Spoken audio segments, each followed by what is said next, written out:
Viewers, Eid की छुट्टियों में पाकिस्तान का IMF के साथ स्टाफ लेवल मुआहदा हो गया। पाकिस्तान को स्टैंड बाय अरेंजमेंट के तहत $3 अरब का बेल आउट पैकेज मिलेगा। ये मुआहदा पिछले 8 माह से तातुल का शिकार था, जो बिलाखिर हो गया। लेकिन ये स्टैंड बाय अरेंजमेंट क्या होता है और क्या इससे पाकिस्तानी मईशत में बेहतरी आएगी? आइए आज इसी पर बात करते हैं। व्यूवर्स, IMF के 2 प्रोग्राम बहुत अहम हैं, स्टैंड बाय अरेंजमेंट और extended fund facility. Stand by arrangement से मुराद शॉर्ट टर्म फाइनेंसिंग के जरिए किसी मुल्क की बैरूनी फाइनेंसिंग की जरूरियात पूरी की जाती हैं। स्टैंड बाय अरेंजमेंट में फाइनेंसिंग की मुद्दत 1 साल से 3 साल तक हो सकती है, जबकि रकम 3.5 से 5 साल में लौटाई जाती है। यानी पाकिस्तान को जुलाई में $1.1 अरब की किस्त मिलेगी, जबकि बाकी रकम 2 किस्तों में अदा की जाएगी। स्टैंड बाय अरेंजमेंट की मुद्दत तो कम होती ही है, लेकिन शराइत भी कम होती हैं।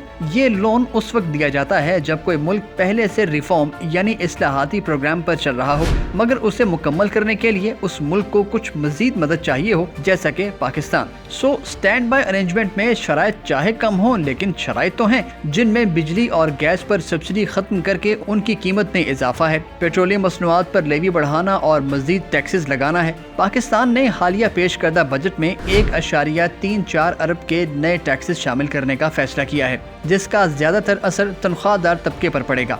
इसी तरह शरह सूद को 22% पर ले जाने की शर्त है, जिससे अवाम पर महंगाई का मजीद बोझ पड़ेगा। महंगाई तो पहले ही तारीख की बुलंद तरीन सतह 38% पर है और ये मजीद बढ़ेगी, यानी अवाम और पिसेंगे। किस्सा मुख्तसर ये कि IMF प्रोग्राम की बहाली के बाद भी अवाम पर बोझ पड़ेगा। अब वो लोग जो बगले बजा रहे थे कि IMF प्रोग्राम से मईशत पांव पर खड़ी हो जाएगी, उनके लिए बुरी खबर है कि ऐसा कुछ नहीं होगा। IMF प्रोग्राम से सिर्फ वक्ती फायदा होगा, जिसमें से एक ये है कि पाकिस्तान फौरी तौर पर डिफॉल्ट होने से बच जाएगा। पाकिस्तान ने इस साल $25 अरब के कर्जे अदा करने हैं, तो ये $3 अरब ऊंट के मुंह में जीरे के बराबर हैं, यानी इससे मसले हल नहीं होंगे। व्यूवर्स, 75 साल तारीख में ये पाकिस्तान का 23वां बेल आउट पैकेज है और ये दुनिया में सबसे ज्यादा है।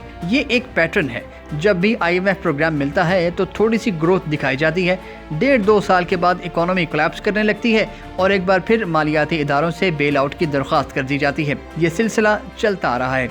देखा जाए तो पिछले 30 साल में IMF ने पाकिस्तान की कोई ऐसी इमदाद नहीं की जिससे कोई नुमाया इस्लाहात हुई हो। IMF प्रोग्राम सिर्फ एक बैंड एड है, यानी जख्म पर की जाने वाली आर्जी पट्टी है। दरअसल पाकिस्तान का मसला सियासी है। जब तक सियासी अदम इस्तेहकाम रहेगा, मईशत ऐसी ही रहेगी। लिहाजा IMF का हालिया बेल आउट पैकेज पाकिस्तान के मुआशी मसाइल को हल नहीं कर सकेगा। व्यूवर्स, इस बारे में आपकी क्या राय है? हमें कमेंट बॉक्स में लिखिए। वीडियो को लाइक और शेयर जरूर कीजिए।